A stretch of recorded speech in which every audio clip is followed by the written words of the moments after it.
Vamos a tener la Biblia en mano y hoy vamos a continuar con nuestra serie de enseñanzas acerca del Salmo 103, los beneficios que Dios tiene para todos aquellos que le aman. Y los que aman a Dios digan amén. Y la buena noticia es que Dios te ama a ti muchísimo más de lo que tú le amas a Él. Amén. Hemos declarado estos martes sobrenaturales, no porque solo los martes vayan a suceder milagros, o porque esperamos que se hagan milagros estos martes que estamos enseñando esto y después ya se agotaron los milagros. No, Dios es un Dios de milagros, amén. Dios es un Dios de maravillas por naturaleza. Dios es un Dios de milagros. No podemos desnaturalizar a Dios y decir que ya la época de los milagros pasó o que Dios no quiere hacer milagros. Todo lo contrario, Dios está más interesado en nosotros, en bendecirnos. Por eso el Salmo 103 es más que todo una exhortación a que nunca olvidemos, diga conmigo, nunca olvidar. Nunca olvidemos cuáles son los beneficios de Dios. Vamos a ir al Salmo 103, versículo 1, dice: bendice alma mía Jehová y bendiga todo mi ser su santo nombre. Bendice alma mía a Jehová y no olvides ninguno de sus beneficios. Él es quien perdona todas tus iniquidades, el que sana todas tus dolencias, el que rescata del hoyo tu vida, el que te corona de favores y misericordias, el que sacia de bien tu boca, de modo que te rejuvenezcas como el águila. Amén. Toma tu lugar, por favor, toma tu asiento. Estamos hablando aquí de los beneficios de Dios, de los beneficios que recibimos y que nosotros tenemos que indicarle al alma que nunca se olviden. Es interesante cómo el salmista dice, hay que hablarle al alma. Y lo que hay que hablarle al alma es precisamente que no se olvide las bendiciones, los beneficios que todos podemos recibir de parte de Dios. Ahora, el alma es el asiento de la mente, de la voluntad y de las emociones. Eso es el alma. El espíritu es esa parte inmaterial que nos permite tener una relación y comunión con Dios. Pero el alma es el asiento de nuestra mente, de nuestro intelecto, de nuestra voluntad y de nuestras emociones. Quiere decir que nosotros podemos meter la mente, podemos meter el intelecto, podemos meter las emociones dentro de las obras sobrenaturales de Dios. ¿Y quién no se va a emocionar cuando ve a Dios haciendo milagros? ¿Verdad que sí?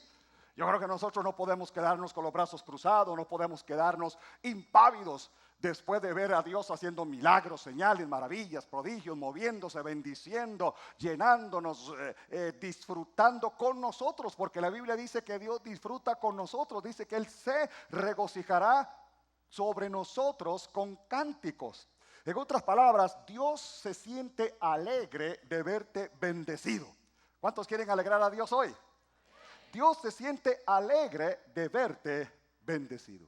Entonces el salmista viene y comienza a enumerar los beneficios que en sí encierran toda la obra de gracia, toda la obra de milagros, toda la obra de acción de Dios, comenzando por el perdón de pecados.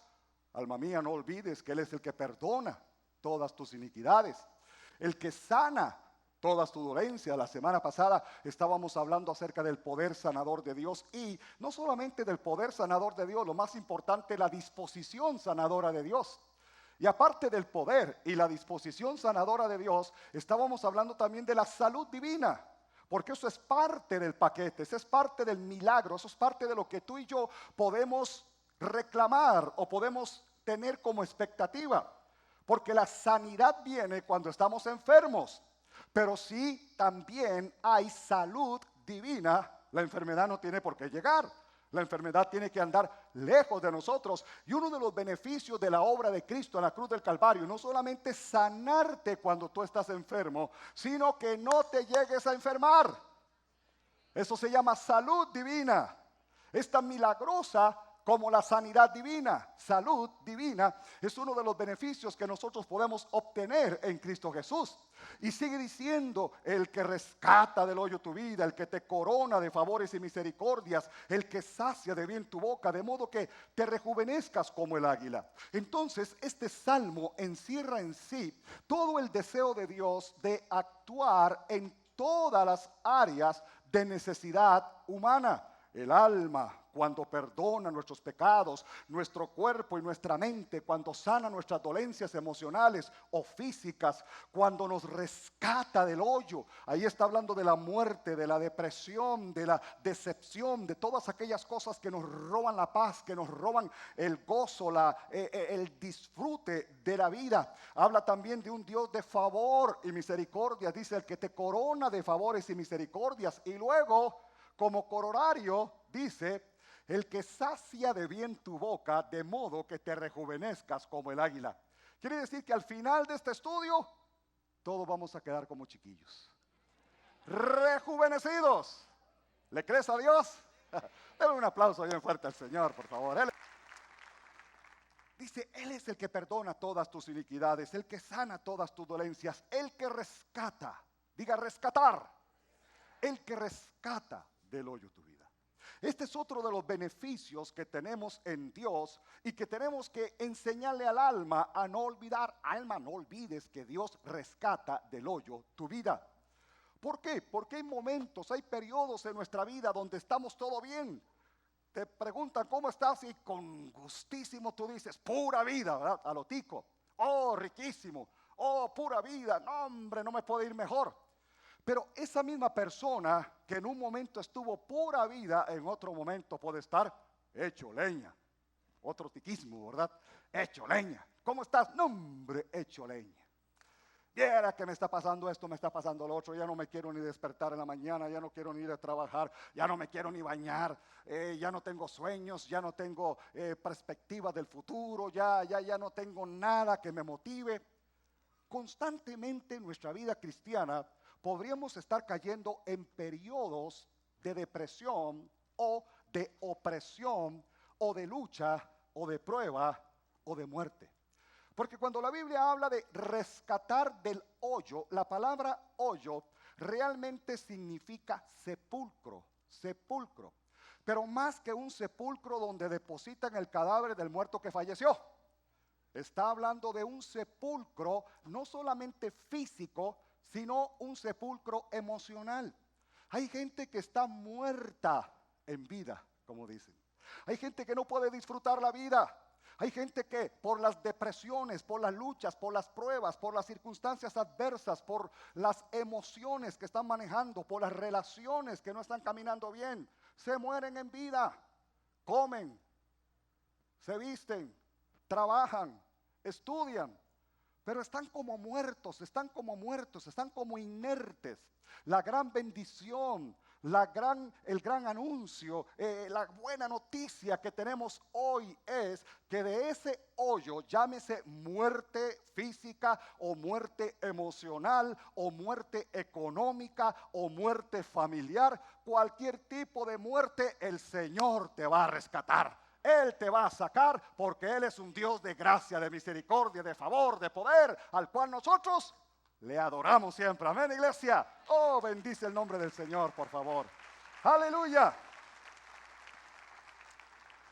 La palabra rescatar significa liberar, significa comprar para ser libre, significa redimir, significa romper toda atadura, toda ligadura. Eso se llama rescate. Eso es el significado etimológico de la palabra rescate en la Biblia. Él es el que rescata, Él es el que te compra, Él es el que te hace libre, Él es el que te redime, Él es el que corta toda atadura, todo aquello que te quiere robar la paz. Es una obra para cancelar, número uno, nuestra deuda de pecado, y número dos, hacernos libre de la esclavitud de Satanás. La redención en la Biblia, la palabra redimir, la palabra redención en la Biblia, tiene como significado comprar para hacer libre, comprar para cancelar aquello que nada ni nadie puede cancelar. Y hay dos cosas que efectúa la redención o el rescate en la Biblia. Número uno, nos hace libre de nuestra deuda de pecado. Porque la Biblia dice que tú y yo tenemos un deudón. Eso que le debes a la tarjeta de crédito no es nada. Eso que le debes al banco no es nada. La deuda más grande que el ser humano tiene se llama la deuda de pecado. Porque no se puede pagar con oro, no se puede pagar con plata, no se puede pagar con dólares, con colones, con euros. Solamente la puede pagar la sangre de Cristo. Y bendito el Señor que la Biblia dice que ya fue cancelada por nosotros, no con oro ni plata, sino con la sangre preciosa del Cordero de Dios. Él nos hizo verdaderamente libres. Por eso la Biblia dice en Colosenses 2, versículo 13, y a vosotros, estando muertos en pecados y en la incircuncisión de vuestra carne, os dio vida juntamente con él, perdonándoos todos vuestros pecados, anulando, diga, anulando el acta de los decretos que había contra nosotros, que nos era contraria, quitándola de en medio y clavándola en la cruz. Aquí el apóstol Pablo está haciendo alusión a una costumbre de la ley romana. Una costumbre de la ley romana era que cuando una persona era culpada de algo, se demostraba que había cometido un delito, en la puerta de su celda pegaban lo que se llama el acta de los decretos, o sea, la razón por la que esa persona estaba ahí, por haber robado, por haber matado, por haber sublevado contra Roma, por aquí, por allá. Eso se llama el acta de los decretos. En todo calabozo, en toda cárcel, en la puerta estaba dentro la persona que estaba pagando, purgando la pena, y en la puerta estaba ese papel.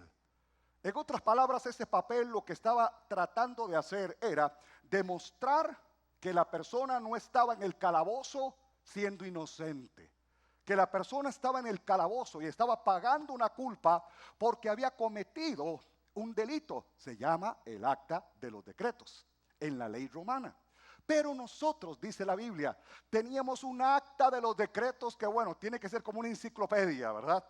Todos nuestros pecados estaban escritos ahí uno por uno, uno por uno, uno por uno. Pero dice la Biblia que el Señor nos redimió, que el Señor nos rescató. En otras palabras, que con la sangre que Jesús derramó en la cruz del Calvario, Él pagó en lugar de nosotros el castigo que a nosotros se nos había impuesto. El castigo que a nosotros se nos había impuesto era la muerte eterna.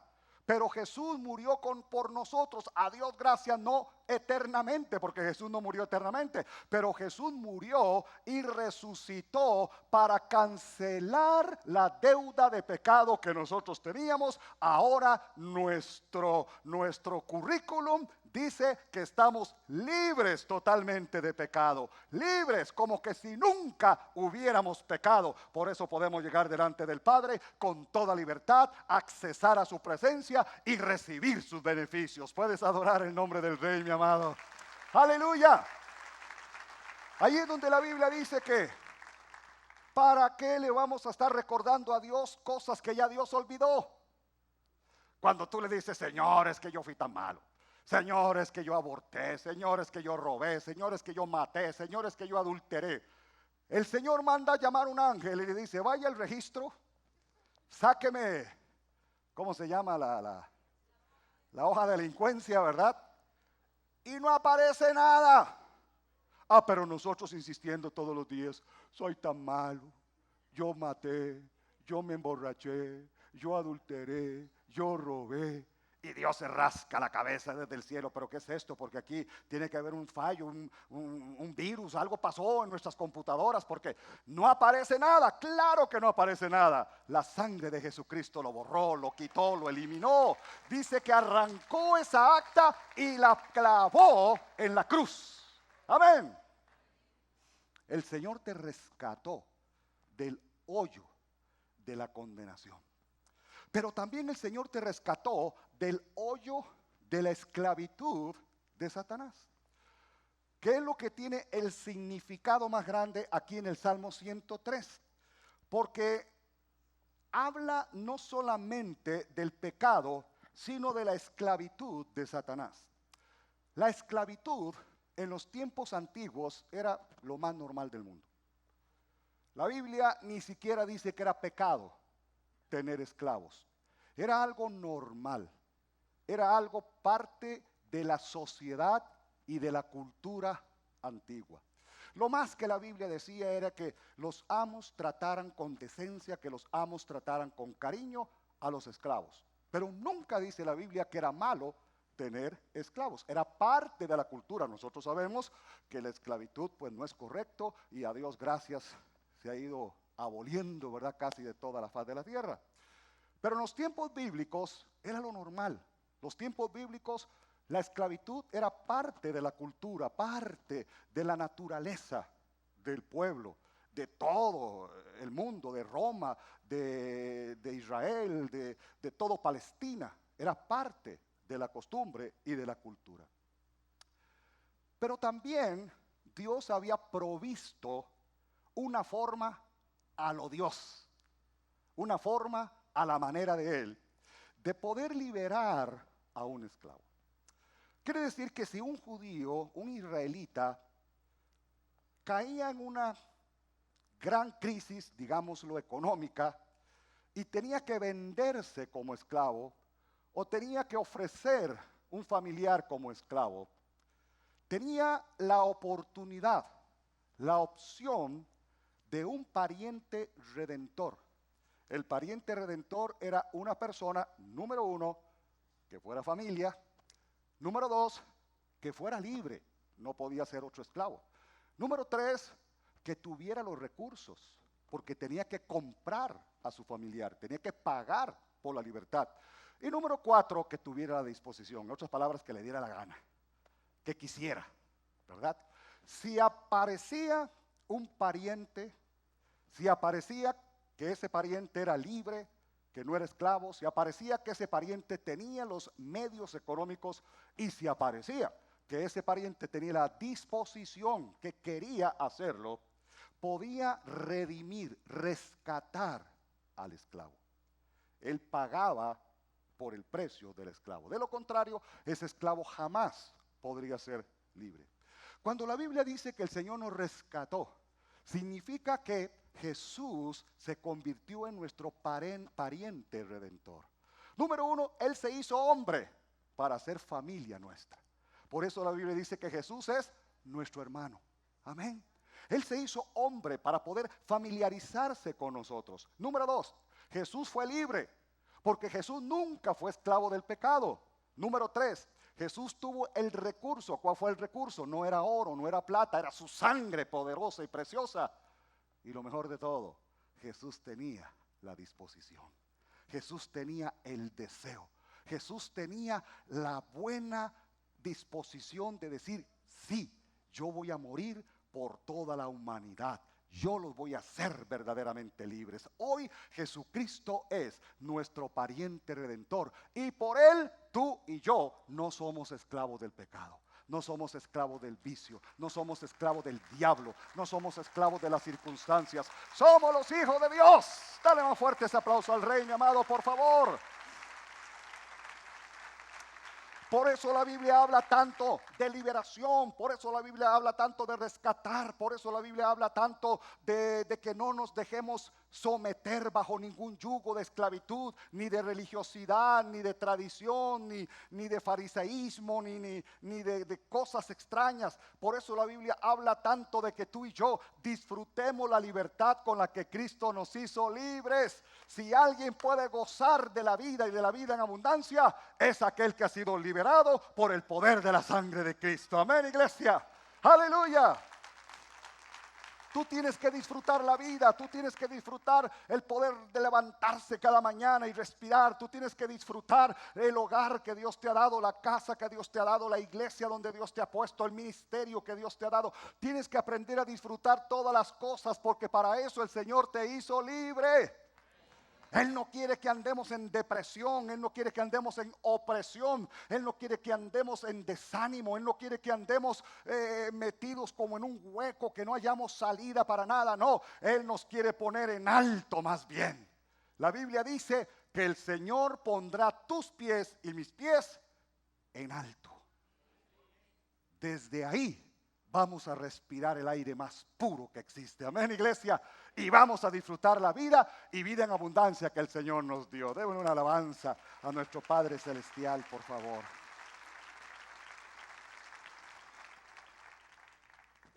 Entonces, cuando dice, Él es el que rescata del hoyo, hoyo no solo me habla de muerte, sino de cualquier peligro que en esta vida sea un indicativo que nos quiera robar. Cualquier tipo de vida, vida emocional, vida espiritual, vida económica, vida familiar, lo que quiera robarte, cualquier tipo de vida, dice la Biblia, Él es el que rescata del hoyo nuestras vidas. En Hechos, capítulo 20, versículo 28, nos enseña que ahora nosotros somos propiedad de Dios. Eso implica un cambio de dueño. Ya no es el diablo el que nos domina. Ya no son las circunstancias las que nos domina. Ya no son las situaciones externas, la suerte, la casualidad lo que nos domina. Tenemos un dueño. Diga conmigo, yo tengo un dueño. Y nuestro dueño es Jesús. Hechos 20, Hechos 20, 28 dice: por tanto, mirad por vosotros y por todo el rebaño en que el Espíritu Santo os ha puesto por obispos para apacentar la iglesia del Señor, la cual Él ganó. Jesús ganó. Quiere decir que antes el mundo tenía otro dueño. Satanás, el diablo, el cachudo. Él era el dueño tuyo y el dueño mío. Pero cuando Jesús murió en la cruz, Él ganó, que esa es otra de las acepciones de la palabra rescate. Rescató, compró, ganó. Dice, la cual Él ganó por su propia sangre. Por su propia sangre. Por eso, iglesia, cuando tú estés pasando por alguna circunstancia donde te hallas como en un pozo, como en un hueco, que se te quite la paz, por el asunto financiero, por peligros eminentes, por amenazas, por enfermedad, por la muerte, por lo que sea, recuerda que tú tienes un dueño que te compró para darte vida. Pero tú tienes que reaccionar. Amén. Tú tienes que reaccionar. No te pongas ahí con una condescendencia de, bueno, de todas formas de algo hay que morirse. ¿Quién dice que de algo hay que morirse? La Biblia no dice, y te morirás de esta enfermedad. La Biblia no dice que hay que estar enfermo para morirse. Usted se puede acostar hoy tremendo, tranquilo, bellísimo y mañana amanece tieso. La Biblia no dice, que es raro, pero no estaba enfermo. ¿Acaso la Biblia dice que hay que estar enfermos para morirse? De todas formas, la Biblia nos enseña que nosotros somos eternos, no somos inmortales. Hay gente que dice, viste, se murió fulano de tal y era cristiano. ¿Y por qué no? De una muerte cristiana. Amén. Hay gente que cree que los cristianos no nos morimos. Se asustan cuando un cristiano se muere. Se asustan cuando un hermano de la iglesia lamentablemente fallece. Nosotros no somos inmortales, somos eternos. Podemos patear el balde, podemos colgar las tenis, pero un día vamos a resucitar con Cristo Jesús y vamos a gozarnos de la vida eterna. Amén. Eso se llama eternidad. Bendito el nombre del Señor.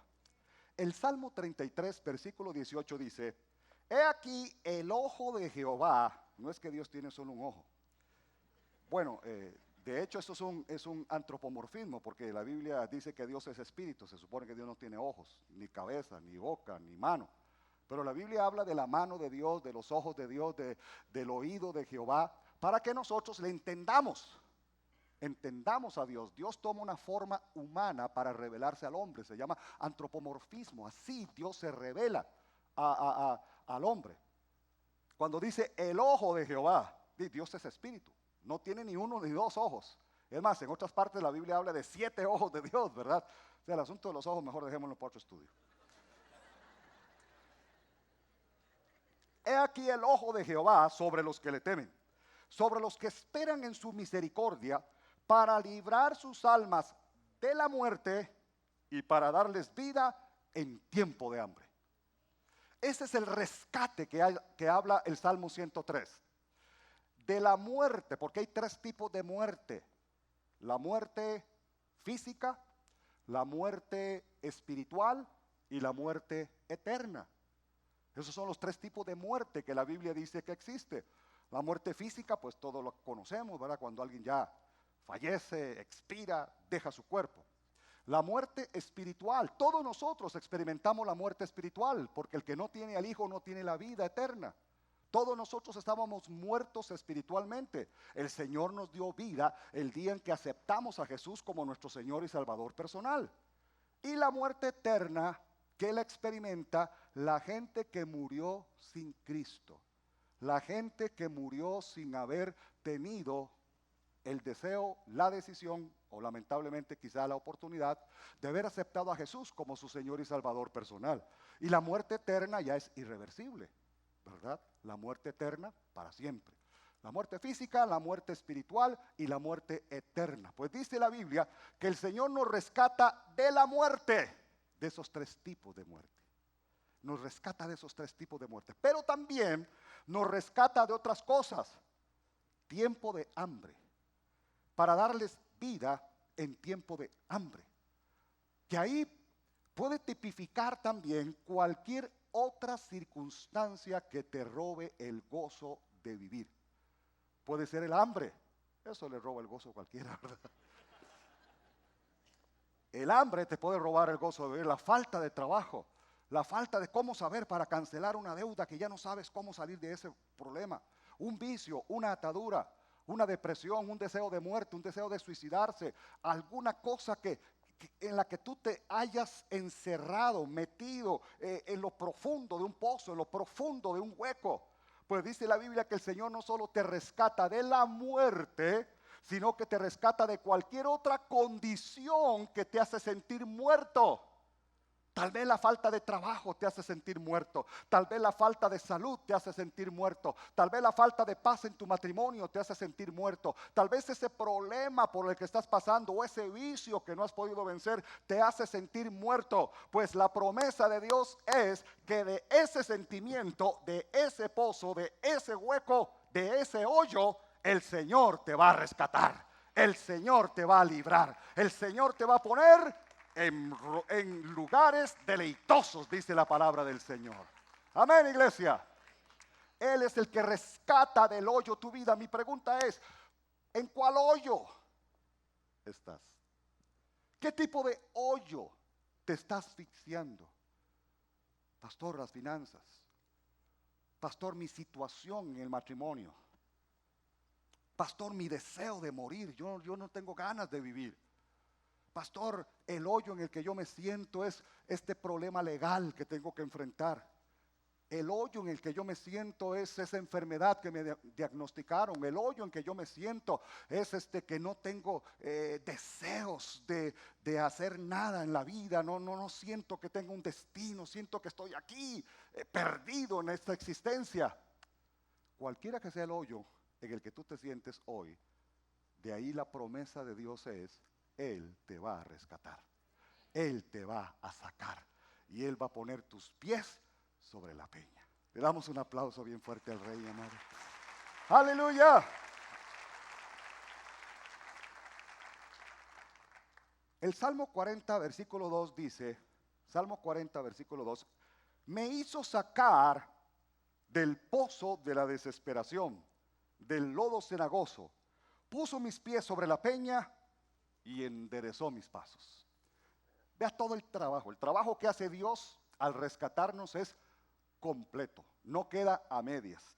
Dice, me saca del pozo de la desesperación, del lodo cenagoso, pone mis pies sobre la peña. Y luego, ¿qué hace? Endereza mis pasos. ¿Por qué? Para no volver a caer en el hoyo. Somos tan babositos, porque la Biblia dice que somos ovejas, y las ovejas son así de necesitadas, que si Dios no endereza nuestros pasos, Salimos del hoyo, damos la vuelta y ¡pum! Volvimos a caer. Pero el Señor enderezó nuestros pasos. No solo nos sacó del hoyo, no solo nos puso sobre una peña, algo firme, sino que enderezó mis pasos para no volver a caer. Eso se llama seguridad. Eso se llama tener tranquilidad en nuestro Dios. Por eso la palabra del Señor también nos enseña en Isaías capítulo 38 versículo 17. Mira qué tremendo. He aquí amargura grande me sobrevino en la paz. O sea, yo estaba tranquilo, de un momento a otro me vino un bombazo. Mas a ti agradó librar mi vida del hoyo de corrupción, porque echaste tras tus espaldas todos mis pecados. Porque echaste tras tus espaldas todos mis pecados. El hoyo de corrupción. Hoyo de corrupción no significa solo estar metido, embarrado en el pecado. Corrupción de muerte, corrupción de enfermedad. Es que todo lo que es antinatural de acuerdo a Dios es corrupto. Estar enfermo es corrupto. Tener deudas es corrupto. No poder disfrutar de un matrimonio feliz es corrupto. ¿Por qué? Porque es contrario a los deseos de Dios. Dios quiere que seas sano. Si estás enfermo, eso es anormal. Dios quiere que seas próspero. Si no tienes prosperidad, eso es anormal. Entonces, por eso dice la Biblia, hoyo de corrupción. Hoyo de corrupción. Si tu condición, si tu situación no es normal, no es de acuerdo al deseo, a la voluntad de Dios, estás en un hoyo de corrupción, que no necesariamente significa un hoyo de pecado. Hoy este hermanito hoy pasó al frente porque hay que sacarlo del hoyo de corrupción, que sabe qué pecados ha hecho. No. Simplemente si está enfermo es un hoyo de corrupción. Simplemente si está pasando por un momento de depresión es un hoyo de corrupción. Porque son cosas que no son naturales, que no son el deseo de Dios. Pero de ese hoyo de corrupción el Señor nos saca, ¿por qué? Porque echaste tras tus espaldas todos mis pecados. Todos nuestros pecados fueron echados tras la espalda de Jesucristo. Por eso a Él le adoramos y le exaltamos, le bendecimos, le agradecemos. Y no podemos dejar de servirle por reconocimiento a lo que Él hizo por nosotros en la cruz. Iglesia, solo déjame terminar con esto. Porque en Hebreos capítulo 2, versículo 14, la Biblia dice, así que por cuanto los hijos participamos de carne y sangre, Él también participó de lo mismo para destruir por medio de la muerte al que tenía el imperio de la muerte, esto es al diablo, y librar a todos los que por el temor de la muerte estaban durante toda la vida sujetos a servidumbre. Una de las cosas más extraordinarias que hace el Señor cuando nos rescata del hoyo de la desesperación, cuando nos rescata de ese hueco, de ese pozo, es que nos libra del temor de la muerte. ¿Cuántas personas se mueren de miedo por la muerte? Con solo decirle la palabra muerte, ¡uy! ¿Cuánta gente le tiene tanto temor a la muerte? ¿Cuánta gente vive bajo el temor de la muerte? Y vivir bajo el temor de la muerte es esclavitud. Hay gente que está en esclavitud de vicios, gente que está en esclavitud de circunstancias adversas, gente que está en esclavitud de pecados, gente que está en esclavitud de tantas cosas. ¿Por qué? Por miedo a la muerte.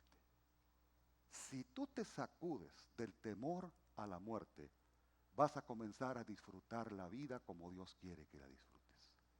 Yo sé que para nadie es bonito hablar de la muerte y pensar que un día, hey, vamos a estar ahí en un estuche todo fino. Pero el temor a la muerte, ¿por qué se puede quitar? Porque sabemos que en Cristo tenemos vida y vida eterna. Y que la muerte simplemente es un paso, un cruzar una puerta para llegar a ser lo que verdaderamente somos. Alguien dijo por ahí que tú y yo somos un espíritu que tiene un alma y vive en un cuerpo. Yo soy un espíritu que tiene un alma y vive en un cuerpo. Quiere decir que mi espíritu es eterno. El alma vuelve a Dios, dice la Biblia, Y el cuerpo se puede deshacer. Pero lo que yo en esencia, lo que tú en esencia somos, es un espíritu. Y eso es eterno y estamos seguros en la presencia de Dios. Él es el que perdona nuestras iniquidades, el que sana nuestras dolencias y el que rescata del hoyo tu vida. Dios te sacó ya de ese hoyo. Hoy Dios te sacó del hoyo de la desesperación. Comienza a disfrutar la vida. Agradece a Dios por la vida y vive pura vida. Le damos un aplauso bien fuerte al Rey. Amén. Pongámonos de pie, por favor. Y solamente vamos a tomar 2 minutos para darle gracias a Dios por habernos rescatado del hoyo de cualquiera que haya sido